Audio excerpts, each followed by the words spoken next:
सांसद माने भोटिंग देवे जहाँ सूचना आसी स्वाति मालेवाला जे आम आदमी पार्टीर सांसद रही राज्यसभा सी ओपनली कही सारे जे मु सीपी राधाकृष्णन भली जड़े प्रार्थी को भल पाए और मतदान देछि एभली भाव में आप देखिए धीरे धीरे प्रतिक्रिया आसो केते एक्चुअली इंडिमेंटर सांसद भोट देइछन्ती पूरा पिक्चर स्मृतिलग्ना सामना को आसो मो सहित वरिष्ठ सांसद जोड़ी होती विभु प्रसाद तराई प्रतिक्रिया नवा आज्ञा कंग्राचुलेसन जो कथा आप सकाळे दृढ़ोक्ति देखते ता रिजल्ट प्रतिफलित है देखो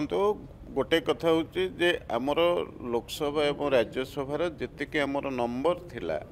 तेणु से दृष्टिकोण आमर जितवाटा निश्चित आमर समुदाय संख्या 422 एवं आमर 392 भोट रे जड़े निर्वाचित हबारे किसी असुविधा नथिला एवं आमे गोटे कथा कहिथिलु जे क्रॉस भोटिंग हबो इंडिमेंटर अनेक लोक आम सपक्ष भोट देवे ता सहित आउ गोटे कथा कही आउरी जो छोट छोट राजनैतिक दल एनडीए मेंटेरे नहांती सेमाने मध्य आम सपक्ष भोट देवे अपरपक्ष आप भली एक कट्टर बीजेपी विरोधी राजनैतिक दलर जड़े सभ्य सी मध्य खोलाखोली भाव में कहते सीपी राधाकृष्णन सपक्ष भोट करिसेंती मोटामोटी भाव में देखिले जे प्रकृत में इंडिमेंटर संख्या जहाँ थिला सी संख्या वर्तमान सुदर्शन रेड्डी समुदाय 300 भैलिड भोट पाई एवं तांकर पाखापाखि 324 भोट थिला ता अर्थ क्रॉस भोटिंग रे आम सपक्ष भोट आसी अपरपक्ष आमर 452 भोट सीपी राधाकृष्णन सपक्ष गला बेले आमर 422 भोट रु आमे अधिक 30 खंड भोट पाइछु तेणु से दृष्टिकोण देखिले जे प्रकृत में ये हूँ मोदींकर जादू मोदींकर करामती एवं जितेबाला निर्वाचन हुए प्रधानमंत्री मोदी तांको समय सीमार जेते राज्यस्तरीय निर्वाचन एवं देशर साधारण निर्वाचन रे सी सबु जगार तांकर जितापट होती स्वतंत्र रणकौशल अपर पक्षरे वर्ष तमाम सी जो भली भाव में परिश्रम करती काम करती जनमंगलकारी योजना को लोकों पाखे पहुँचापी से अनुसार तांकर कार्यधारा थाए अपर पक्षरे आमर भारतीय जनता पार्टीर नेता एवं कार्यकर्ता मानक जो भली भाव से टास्क दियंती यही भाव में काम करने एवं भारतीय जनता पार्टीर मूल मुद्दा हूँ जे निर्वाचन रे जीतवा एक मूल मुद्दा नुहे किभली भाव में लोकंकर सेवा करिवो एवं विभिन्न प्रोग्राम ओरिएंटेड कार्यक्रम हाथ को नब एवं वृक्षरोपण भली कार्यक्रम हाथ को नब इंडिमेंटर पक्षर अखिलेश यादव जे गोटे बड़ स्ट्रेंथ इंडिमेंटर सी कहते जे एटा विचारधारार लड़ाई इलेक्शन होची राहुल गांधी कहले जे आंतरिकतार भोटिंग हम लोक मैंने इमोशन रे भासी न जाइकी हृदय को पचारिकी भोट देवे ता सफल है ना ये गोटे बड़ स्ट्रेंथेन दब कि आगामी दिन में साउथ दखल भारतीय जनता पार्टी देखंतु विचारधारार कथा जहाँ अखिलेश सिंह यादव कहते कि राहुल गांधी कहते प्रकृत में विचारधारार कथा पूर्वर कांग्रेस दल अनेक समय भारतवासी देइचंती एवं भारतवासी ये विचारधारा को किभली भाव में ग्रहण करिसंती परवर्ती अवस्था प्रत्याख्यान करिसंती एवं अखिलेश सिंह यादवंकर जोटा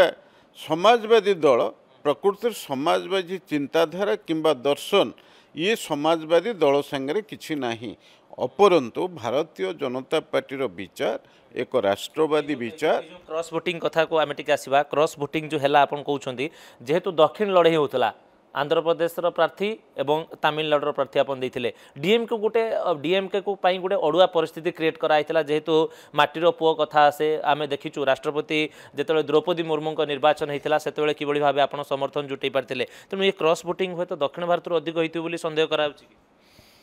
देखंतु ये सारा भारत वर्षर विभिन्न कथार क्रॉस वोटिंग आप जी भोट देले से तो दक्षिण भारत नुहे अपर पक्षर दक्षिण भारतर ये जो मुद्दा आम करूँ गोटे इमोशनल फीलिंग्स तैयारी हम से आउ एक प्रार्थी सुदर्शन रेड्डी बाछिले किंतु मोटामोटी भाव में आमर एनडीए मेंटर सांगे धरतु एआईडीएमके थिला टीडीपी थिला ଧରନ୍ତୁ YSR କଂଗ୍ରେସର ଭୋଟ କେଉଁ ପଟକୁ ଯିବ ତାହା ସ୍ଥିରୀକୃତ ହୋଇନଥିଲା ଏବଂ ଆମ ସପକ୍ଷରେ ସେ ଭୋଟ ଆସିଲା।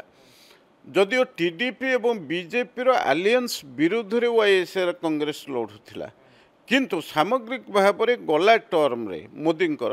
ସେତେବେଳେ YSR କଂଗ୍ରେସର ଜଗନମୋହନ ରେଡ୍ଡି ମଧ୍ୟ ଆନ୍ଧ୍ରପ୍ରଦେଶ ପାଇଁ ଅଧିକ ଲାଭ ନେଇପାରିଥିଲେ। ତେଣୁ ସେ ଦୃଷ୍ଟିକୋଣରୁ ଗୋଟିଏ କଥା ହେଉଛି ଆମର ଶୃଙ୍ଖଳିତ ଏବଂ ସୁଶାସନ ବ୍ୟବସ୍ଥା, ତା ସହିତ ମୋଦିଙ୍କର ଯେଉଁଭଳି ଭାବରେ କାର୍ଯ୍ୟକ୍ରମ ସେଥିରେ ଅନେକ ଦକ୍ଷିଣ ଭାରତ ରାଜନୈତିକ ଦଳଗୁଡ଼ିକ ପ୍ରଭାବିତ ହୋଇଛନ୍ତି। ଅପରପକ୍ଷରେ ଆମ ଷ୍ଟ୍ରାଟେଜି କାମ ଦେଲା ଆପଣ କହୁଛନ୍ତି? ନିଶ୍ଚିତ ଭାବରେ ଷ୍ଟ୍ରାଟେଜି କାମ ଦେଲା। ଆମର ଯିଏ ପ୍ରାର୍ଥୀ ଅଛନ୍ତି CP ରାଧାକୃଷ୍ଣନ ପ୍ରାର୍ଥୀ ଭାବରେ ଆଜି ନିର୍ବାଚିତ ହୋଇଛନ୍ତି, ଗୋଟିଏ କଥା ହେଉଛି ଜଣେ ଯୋଗ୍ୟତମ ପ୍ରାର୍ଥୀ ଏବଂ ତିନିଟା ରାଜ୍ୟର ସେ ରାଜ୍ୟପାଳ ଭାବରେ କାମ କରିଛନ୍ତି। 2024 ଯେତେବେଳେ NDA ର ସଂଖ୍ୟା କମିଗଲା, BJPର ମଧ୍ୟ ସଂଖ୍ୟା କମିଗଲା, ଯଦି ଲୋକସଭା ରେଜଲ୍ଟକୁ ଆମେ ଯିବା ସେତେବେଳେ ଗୋଟେ ବଡ଼ କଥା ଚର୍ଚ୍ଚା ହେଉଥିଲା ଯେ ଗଭର୍ଣ୍ଣମେଣ୍ଟ 5 ବର୍ଷ ସଷ୍ଟେନ୍ କରିପାରିବନି, ବିଲ୍ ପାରିତ କରିପାରିବନି, ବଡ଼ ବଡ଼ ବିଲ୍ ଗୋଟେ ଅସୁବିଧାର ସମ୍ମୁଖୀନ ହେବେ। କିନ୍ତୁ ଯେତେବେଳେ ଉପରାଷ୍ଟ୍ରପତି ନିର୍ବାଚନ ହେଉଛି NDA ର ସଂଖ୍ୟା ବଢ଼ୁଛି, ଇଏ କିଭଳି ସନ୍ଦେଶ ଦେଉଛି ବୋଲି ଆପଣ କହିବେ? ଦେଖନ୍ତୁ ଗୋଟେ କଥା ହେଉଛି ଯେକୌଣସି ଆମର NDA ମେଣ୍ଟ ପ୍ରକୃତରେ ପ୍ରଧାନମନ୍ତ୍ରୀ ନରେନ୍ଦ୍ର ମୋଦିଙ୍କ ନେତୃତ୍ୱରେ ଏକ ସଲିଡ୍ ମେଣ୍ଟ ଏବଂ ସମସ୍ତ ରାଜନୈତିକ ଦଳ ସେମାନେ ଏକାକାର ହେଇକି ମୋଦିଙ୍କ ନେତୃତ୍ୱକୁ ସ୍ୱୀକାର କରିଛନ୍ତି। ଅପରପକ୍ଷରେ ଇଣ୍ଡି ମେଣ୍ଟ ଏକ ସଶକ୍ତ ସଂଗଠନ ନୁହେଁ ଏବଂ ରାହୁଲ ଗାନ୍ଧୀଙ୍କ ନେତୃତ୍ୱକୁ ଇଣ୍ଡି ମେଣ୍ଟର ଅନ୍ୟ ପଲିଟିକାଲ ପାର୍ଟି ମାନେ କଂଗ୍ରେସ ବାହାରେ ସେମାନେ ଠିକଣା ଭାବରେ ଗ୍ରହଣ କରୁ ନାହାନ୍ତି। ଆମେ ହାଉସ୍ ଭିତରେ ଦେଖିଛୁ ଏବଂ ହାଉସ୍ ବାହାରେ ଦେଖିଛୁ ନିଜ ନିଜର ମୁଦ୍ଦା ଏବଂ ନିଜ ନିଜର ଯେଉଁଗୁଡ଼ିକ ରିଜନାଲ ପାର୍ଟି ଅଛନ୍ତି ତାଙ୍କର ନିର୍ବାଚନୀ ସଫଳତା ଏବଂ ସରକାରକୁ ଆସିବା ପାଇଁ ସେମାନେ ଗୋଟେ ନିର୍ଦ୍ଦିଷ୍ଟ ବିଚାରଧାରା ବା ଶୃଙ୍ଖଳା ଭିତରେ ନାହାନ୍ତି। ଯଦିଓ ଏଇଟା ଗୋଟେ ସାମ୍ବିଧାନିକ ପୋଷ୍ଟ ପାଇଁ ନିର୍ବାଚନ ହେଉଥିଲା, କିନ୍ତୁ ତଥାପି କୁହାଯାଇପାରେ କି ଆଗକୁ ବିଧାନସଭା ନିର୍ବାଚନ ଅଛି ବିହାରରେ, ନେକ୍ସଟ ଇୟର ଯଦି ଆପଣ କହିବେ ପଶ୍ଚିମବଙ୍ଗରେ ମଧ୍ୟ ବିଧାନସଭା ନିର୍ବାଚନ ଅଛି। ଆଜି ଗୋଟେ ବ୍ରେକଫାଷ୍ଟ ମିଟିଂରେ ଆପଣ ପଶ୍ଚିମବଙ୍ଗ ସାଂସଦଙ୍କୁ ମଧ୍ୟ ନେଇଥିଲେ, ଇଏ ଗୋଟେ ହୁଏତ ମଡେଲ, ଇଏ ମଧ୍ୟ ଗୋଟେ ଷ୍ଟ୍ରାଟେଜି ହେଇପାରେ ଯେ ଓଡ଼ିଶା ସାଂସଦଙ୍କ ସହିତ ୱେଷ୍ଟବେଙ୍ଗଲ ସାଂସଦ ଏକଜୁଟ ହେଲେ ସକାଳେ। ତ ଆଗାମୀ ଦିନରେ ଏ ଯେଉଁ କ୍ରସ୍ ଭୋଟିଂ ବିହାର, ପଶ୍ଚିମବଙ୍ଗ ଏବଂ ଖାସ କରି ଦକ୍ଷିଣ ଭାରତରେ ଇମ୍ପାକ୍ଟ ପଡ଼ିବ ବୋଲି ଆପଣ ଭାବୁଛନ୍ତି?